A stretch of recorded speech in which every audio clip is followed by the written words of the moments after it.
సామాన్యుల అసమాన గాథల సమాహారం ఈటీవీ జయహోకు స్వాగతం. పంజాబ్లో మధ్యతరగతి కుటుంబం నుంచి వచ్చిన ఆయన డిగ్రీ చేశారు.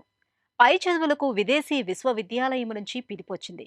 వెళ్లేందుకు అంతా సిద్ధం చేసుకుని ఆఖరికి స్వదేశంలోనే ఉండిపోయారు. పుట్టగొడుగుల సాగు చేపట్టి లక్షణంగా సంపాదిస్తున్నారు. కర్ణాటకలోని మాండ్యాలో ఒకరు లక్షల పుస్తకాలు సేకరించి ఇంటినే పుస్తకాలయంగా మార్చారు. విద్యార్థులకు, పరిశోధకులకు గొప్ప మేలు చేస్తున్నారు. విభిన్న స్ఫూర్తి కథనాలతో మీ ముందుకు వచ్చింది జయహో.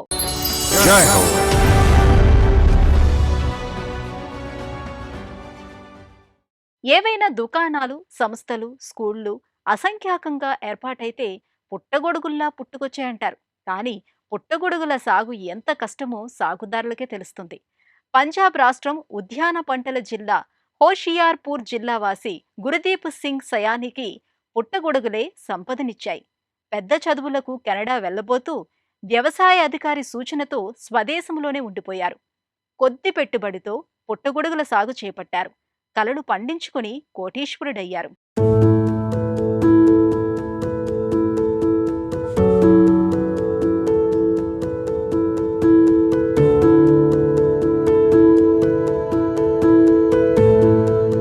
ఈయన గురుదీప్ సింగ్ సయాని. స్వస్థలం హరిత విప్లవ కేంద్రమైన పంజాబ్ రాష్ట్రం హోషియార్పూర్ జిల్లాలోని మద్దా గ్రామం. తన పల్లెలో కెనడా స్ఫూర్తితో అభివృద్ధి చేశారు. పంజాబ్ యువత కెనడాను తమ ఉజ్వల భవితకు గమ్యస్థానంగా భావిస్తుంది.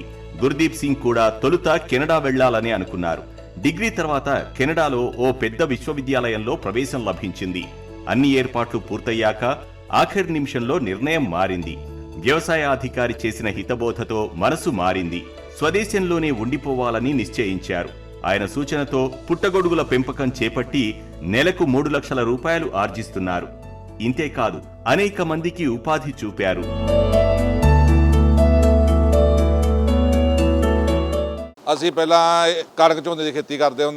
తొలుత మేమిక్కడ గోధుమలు, వరి పండించేవాళ్ళం. అవి వేశాక 6 నెలలు ఖాళీగా ఉండాల్సి వచ్చేది. ఆ సమయంలో ఏదైనా చేయాలనుకున్నాం. పుట్టగొడుగుల సాగును పట్టాం. వ్యాపార వ్యవస్థాపనగా మార్చడంతో లాభాలు వచ్చాయి.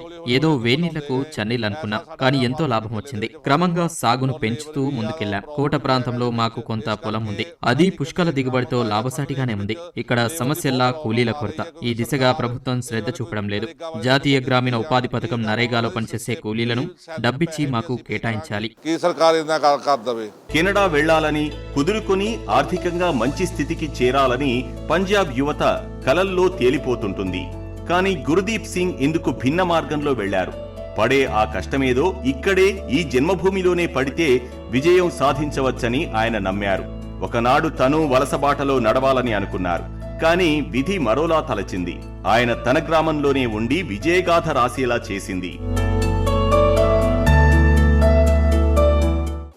మా పని ఉదయం ఒక్కో పర్యాయం రాత్రి ప్రారంభమవుతుంది. పని చేస్తుండగానే 10 గంటలు ఇట్టే గడిచిపోతాయి. కొన్ని సందర్భాల్లో సాయంత్రం 5 గంటలకే పని పూర్తవుతుంది.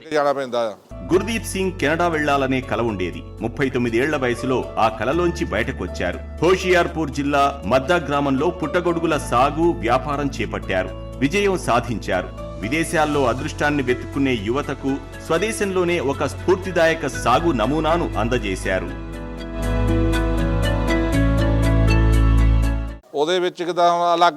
పుట్టగొడుగుల పెంపకం లేదా సాగు అనుకున్నంత తేలికేమీ కాదు. అవసరమైనంత ప్రత్యేక ఉష్ణోగ్రత ఉండేలా చూడాలి. ఎప్పుడూ చల్లదనం ఉండాలి. ఇప్పుడు వ్యాపారాన్ని జలంధర్, దాసుయా, ఉర్మార్తాండా, మహిల్పూర్లకు విస్తరించాం. మార్కెట్ ధరలకే పుట్టగొడుగులు లభ్యమవుతాయి.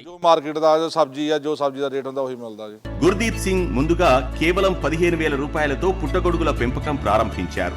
తర్వాత వ్యాపారాన్ని అభివృద్ధి పథంలో నడిపారు. మంచి సంపాదనతో కుటుంబాన్ని ఉన్నత స్థితికి తీసుకువెళ్లారు. బతకడానికి విదేశాలకే వెళ్లనక్కర్లేదని, సంకల్పముంటే మాతృదేశంలో ఉన్న విజయం తథ్యమేనని గురుదీప్ సింగ్ స్ఫూర్తి గాథ నిరూపిస్తోంది.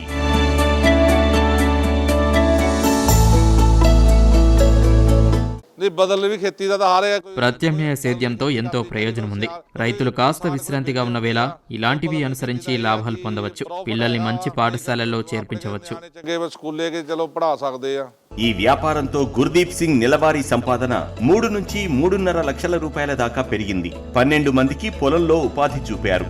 తనకు సంపద వచ్చిపడడమే కాదు, సాగుతో కొందరికి ఉపాధి లభించడం స్థానిక యువతను ఆకట్టుకుంది.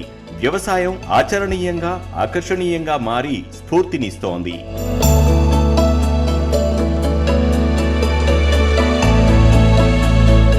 ਵਿੱਚ ਦੀ ਪ੍ਰੋਬਲਮ ਆ ਰਹੀ ਆ ਕਿਉਂਕਿ ਡਿਮਾਂਡ ਇਹਦੀ ਜ਼ਿਆਦਾ ਵਿਆਹ ਸ਼ਾਦੀਆਂ 'ਚ ਹੁੰਦੀ ਆ.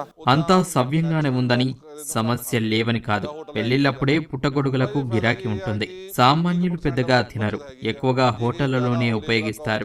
సాగు చేయడం ద్వారా 20% కంటే ఎక్కువ లాభం పొందవచ్చు. ఈ రోజుల్లో ఎక్కువ లాభసాటిగా ఉండటం లేదు. ప్రతి వస్తువుల ధరలు పెరిగాయి. ప్రభుత్వం నుంచి ఎలాంటి ప్రోత్సాహకాలు లేవు.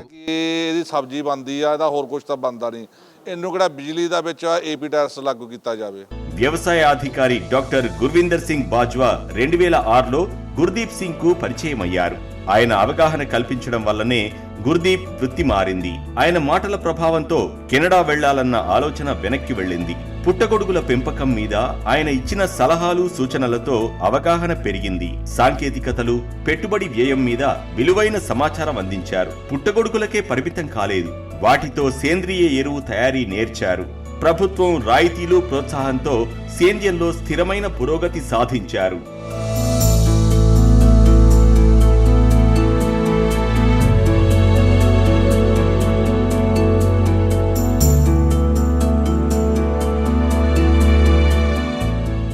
ఆ ఇల్లంతా పుస్తకాలే. అడుగు తీసి అడుగెయ్యాలంటే జాగ్రత్తగా వెళ్ళాలి. అక్కడ చరిత్ర పలకరిస్తుంది, సైన్స్ సంభాషిస్తుంది, ఖగోళ భూగోళ శాస్త్రాలు ఆకర్షిస్తూ ఉంటాయి. అంతరిక్ష లోకమైన, ఆధ్యాత్మిక లోకమైన అక్కడి నుంచే సందర్శించవచ్చు. కర్ణాటక రాష్ట్రం మాండ్య జిల్లా పాండవపురిలో నివసించే అంకెగౌడకు పుస్తక సేకరణే ప్రాణమైంది, వ్యాపకమైంది, ఆపై వ్యసనమైంది. లక్షల పఠనీయ గ్రంథాలతో ఆ ఇల్లు సరస్వతీ నిలయంగా మారింది. పరిశోధకులకు, విద్యార్థులకు అదే గొప్ప. అందువలనే ఇలాంటి పని ఎంచుకున్నారు. 15 లక్షల పుస్తకాల సేకరణలో నాది ప్రపంచ రికార్డు. ఇంకా చాలా పుస్తకాలున్నాయి. ఇప్పుడు మీరు చూస్తోంది సగం. మరో 8 లక్షల పుస్తకాలు బయట ఉన్నాయి. వాటిని సురక్షితంగా ఉంచుదామంటే వీలులేని పరిస్థితి. భవనాలు లేవు. వీటిని ఉంచాలంటే మరో 1000 అల్మారాలు కావాలి. ఇప్పటిదాకా 200 అల్మారాలలో పుస్తకాలు సర్ది పెట్టాం. చూశారుగా, మిగిలినవన్నీ నేల మీద పడి ఉన్నాయి. అంకెగౌడ సామాన్య రైతు కుటుంబంలో పుట్టారు. తనకి పుస్తక పరిమళాలు ఇష్టం, చదవడం మరీ ఇష్టం. పాఠశాల రోజుల్లో ఏ పుస్తకం కొనాలన్నా డబ్బులుండేవి కావు. మిత్రుల సాయంతో చదువు పూర్తి చేశారు. నీలానే పుస్తకాలు కొని చదివేస్తో కింద కూర్చొని మంచి పుస్తకం చదివే ఆనందం మరొకటి ఉండదు. విశ్వవిద్యాలయాల విద్యార్థులు, పరిశోధకులు వస్తుంటారు. పోటీ పరీక్షలకు సిద్ధమయ్యే అభ్యర్థులు చదవటానికి ఇక్కడికి వస్తున్నారు.